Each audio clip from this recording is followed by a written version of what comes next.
Eh bien, ma première réaction, c'est de dire à Madame Tsipras qu'elle est un membre du gouvernement et qu'elle est soumise d'une façon absolue à la discipline du gouvernement.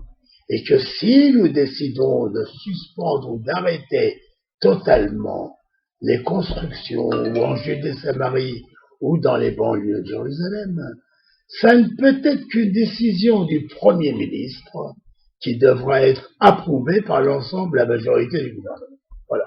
Alors, si vous voulez, là, avec Tzipi Livni, qui est toujours, à mes yeux, trop à gauche, il y a toujours une espèce de discordance.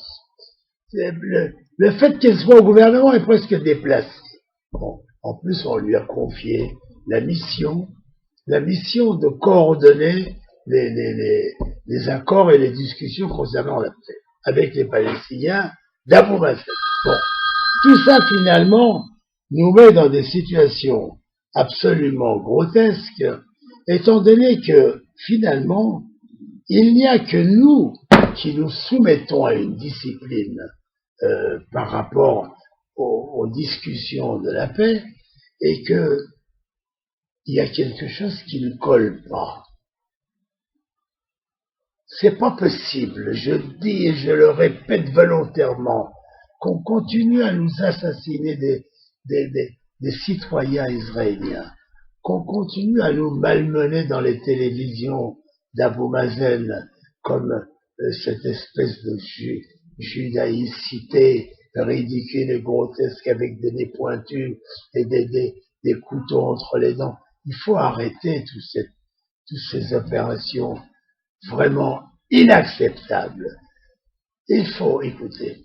En réalité, vous savez, Tzipi Livni était la dernière femme qu'il fallait choisir pour diriger les opérations de discussion de la paix. Il fallait prendre quelqu'un de plus à droite, quelqu'un de plus catégorique.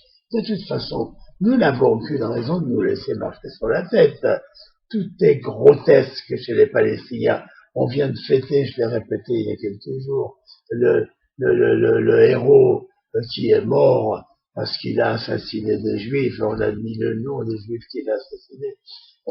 On donne actuellement aux 26 derniers Palestiniens qui ont été libérés 4000 shekels à chacun pour le restant de ses jours. Écoutez, il faut faire le point. Il faut dire, voilà, c'est donnant. Vous voulez la paix? Alors on va la faire avec vous, on va à la table, mais d'abord, il y a un cessez-le-feu. Voilà. On l'exige. S'il n'y a pas de cessez-le-feu, il n'y a pas de discussion. Ça sert à quoi?